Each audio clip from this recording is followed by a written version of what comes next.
दूसरी बार प्राण त्यागने की बात आई संतान के क्रियाकलापों से। संतान का सुख है। पहले मरने जा रहे थे बेटा नहीं था, आज मरने जा रहे हैं बेटा क्यों हुआ, यही विडंबना है। अब भैया यह सब चीज देख करके पिताजी बड़े दुखी थे।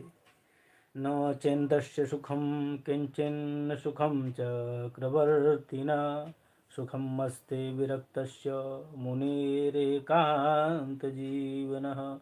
मुनिरेकांत जीविनः सुखमस्ति विरक्तस्य। सुखमस्ति सुखम है, सुख है कहाँ, तो विरक्ति में।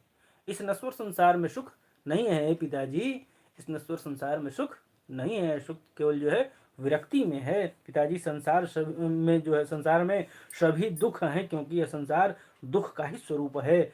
और सुखी तो केवल एक ही है, जो सबसे विरक्त होकर एकांत में भगवत भजन करता, भगवान का भजन करता है और उसी में मस्त है, और जिसके मन में कोई कामना शेष नहीं रह गई, केवल ये वही जो है महापुरुष संसार में सुखी हैं। भगवत जी की कथा क्या कहती है, कोई तन दुखी कोई मन दुखी, कोई धन बिन रहत उदास, थोड़े थोड़े सब दुखी, सुखी राम के दास।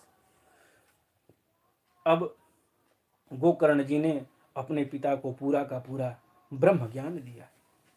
अल्प अवस्था में पिता के बताए मार्गों से और गौ माता की कृपा से पूरा का पूरा जो है पिताजी को ब्रह्म ज्ञान दे डाला। बोले महाराज, गोकर्ण जी कहते पिताजी ध्यान से सुनिएगा।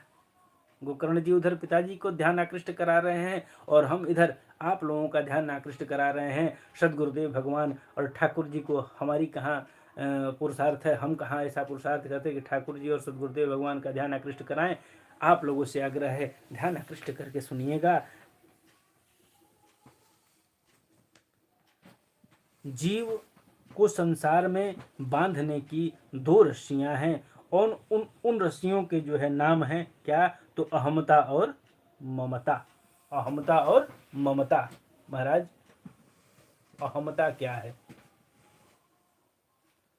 जब मैं था तब हरि नहीं, अब हरि है मैं नाहि, प्रेम गली अतिशा करी, दोनों रह नहीं पाए।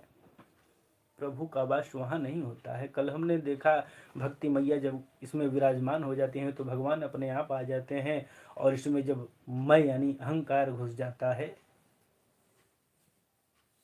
कोई नहीं रहता है। तो अहमता, अहम मैं, अहम का मतलब मैं होता है। रामचरितमानस में बाबा लिखते हैं, मैं और मोर तोरते माया, एही बस कीन्ही जीवनी काया। बोले महाराज, अहमता और ममता। ममता मने माया, बाबा ने एक ही लाइन में पुष्ट कर दिया, और यहाँ विषय रस्सियों का नाम दो बताया, अहमता और ममता। मैं और मोर तोरते माया। ममता मने माया और अहमता मने मैं, अहंकार। यह दोनों रस्सियों में जो बंध जाता है इस भवसागर से पार नहीं हो पाता है। चित जल पावक गगन समीरा, पंच रचित यह अधम शरीरा। यह नश्वर शरीर है, यहाँ आया है तो इसको जाना ही है। आने का इसका उद्देश्य है और जाने का भी उद्देश्य। इस शरीर के माध्यम से मन में जो है, मन को दिल से लगा करके और हृदय में मंदिर बना करके और उसमें अपने ठाकुर जी को, भक्ति मैया का प्रादुर्भाव करा करके और ठाकुर जी को विराजमान करा करके भगवत नाम संकीर्तन करने में, सदगुरुदेव भगवान के नाम का संकीर्तन करने में, उनके दिए मंत्रों के संकीर्तन करने में ही जो है यहाँ मूल विशेषता मानी गई है। और उसी से ही जो है इस जीव का कल्याण निहित है, उसी में निहित है कल्याण।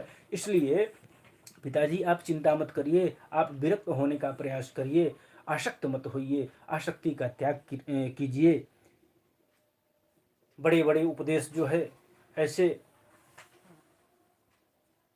सुखदेव जी ने, गोकर्ण जी ने जो है अपने पिताजी को दिया, और उनके गोकर्ण जी कहते हैं, पिताजी साधु पुरुष की संगति करिए,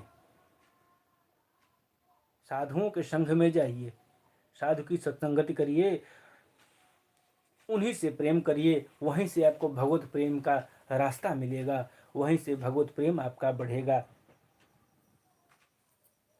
उनकी संगति करोगे तो भगवत प्रेम आपके भीतर भी जागृत हो जाएगा। अब संत के यहाँ जाने से क्या होता है, देखिए, यह मेरा व्यक्तिगत शोध है, मैं बता रहा हूँ जीवन का मूल उद्देश्य क्या है।